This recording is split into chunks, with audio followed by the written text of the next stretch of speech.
حکومت پێوتین کۆتایی ئەم مانگا یاسای بودجە ئەنێرین پەرلەمانتارێکی کۆمەڵی دادگەری ڕایدەگەێنێت کە تا ئێستا حکومەتی هەرێم چەند جارێک بەڵێنی ناردنی پرۆژە یاسای بودجەی بۆ پەرلەمانداوە و پێوەی پابند نەبووە. ئەوەش وای کردووە کە پرۆژە یاساکە 6 مانگ دواب بکەوێت. نۆی 2021 لە کۆبوونەمان لەگەڵ وەزارەتی دارایی حکومت پێوتین کۆتایی ئەم مانگا یاسای بودجە ئەنێرین نەیانتوانی. لە کۆبوونەوەی ڕۆژی 12/4/2021 شاندی دانوستکاری حکومت لە پەرلەمان وتیان هەفتەی داهاتوو یاسای بودجای نێرین نەیاننار. لە کۆبوونەوەمان لەگەڵ وەزارەتی دارایی لە 14/6/2021 دوو هەفتە لەمەوە پێش وتیان هەفتەی داهاتوو ئەینێرین بینیتان نەیاننار. ئاخیر جار و بەڵێن دوێنێ بوو کە بەڵێنیان داوە ئەنجومەنی وەزیران یاسای بودجە بنێن لە پەرلەمان و تا ئێستا ئەوە 6 مانگ دوا کەوتووە.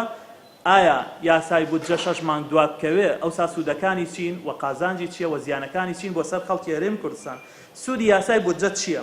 جێگری سەرۆکی ئەنجومەنی وەزیران لەپاڵ کێشەی نەناردنی پرۆژە یاسای بودجە بۆ پەرلەمان گرفتی گرانبوونی کاڵاو شتومەکیش تەنگی بە هاوڵاتیان و چینی خوار و مامناوەند هەڵچنیوە. سەرڕای لێبڕینی موچە و گرفتی بێکاری و هەژاری. ئەمە دۆشاوێکی تەماتەیە لە هەر مارکەیەک تەماشایکە من مارکێکی عشوایی مێناوە نایکەنەی ڕکلام نە زەمەنە ڕکلامە بۆ مارکەکان. پێشتر 2000 بۆ ئێستا 2250 واتە بە ڕێژەی لە ساعت 12 گران بووە. ئەمە یەک ڕۆنە پێشتر 1500 بۆ 1 لیتر ئێستا 2750 واتە بە ڕێژەی لە ساعت 83 گران بووە. ئەمە یەک شیری قوتووی مناڵە کە خەڵک ناچارە بیکڕێت پارە هەبێ نەبێت و موچە بدرێ نەدرێت کەسابەتی هەبێنە بێ خەڵک ناچارە مناڵەکەی ئیلا ئەبێ شیرەکەی بۆ بکرێت. پێشتر 6750 بۆ ئێستا 8250 واتە بە ڕێژەی لە ساعت 22 گران بووە. ئەمە دایبیە هەمووتان ئەزانن کە ئێستا یەکێک لە پێداویستی سەرەکی ماڵەکان و مناڵەکانیان ئەم جۆرە پێداویستیانەیە. پێشتر 6000 بۆ ئێستا 7250 واتە بە ڕێژەی لە ساعت 20 زیاد بووە. ئەمە چایە کە خەڵک ڕۆژانە بەکارێنێ لە کوردستانە. پێشتر 4500 بۆ ئێستا 5000 واتە بە ڕێژەی لە ساعت 11 گران بووە. ئەمە پێداویستی پاککەرەوەیە. پێشتر 1000 دینار بۆ ئێستا 1250 واتە بە ڕێژەی لە ساعت 25 گران بووە.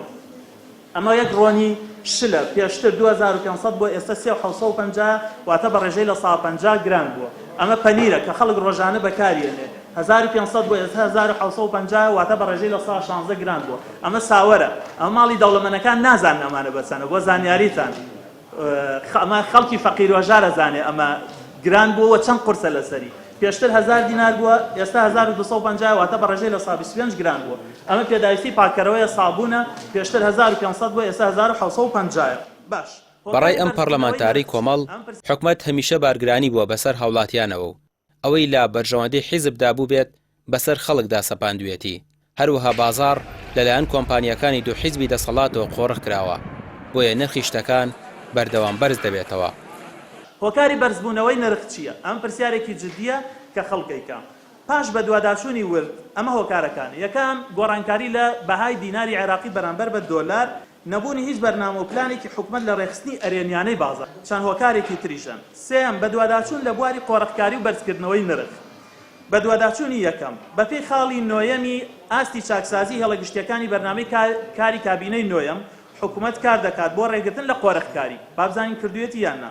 بەپێی یاسای بەرکار و ڕەخسانی دەرفەتی لەبار بۆ ململانەی بازاڕی ڕەوا هەندانی کۆمپانیەکانی پشکداری. بەڵام پاش بە دوواداچوونم بۆم دەرکەوت حکومت لەم بوارەدا هیچی نەکردووە. پەرلەمانتارانی کۆمەڵ زیاد لە چەند جارێک فشاریان لە حکومت کردووە بۆ ناردنی پرۆژە یاسای بودجە و بوونی ڕوونی و ئاشکرایی لە داهات و خەرجیەکان. بەڵام ماوەی چەند ساڵێکە هەرێم پرۆژە یاسای بودجەی نییە و کەس نازانێت داهاتی هەرێم چەندە و چۆن خەرج دەکرێت. ڕامیار عوسمان کەناڵی پەیام سلێمانی.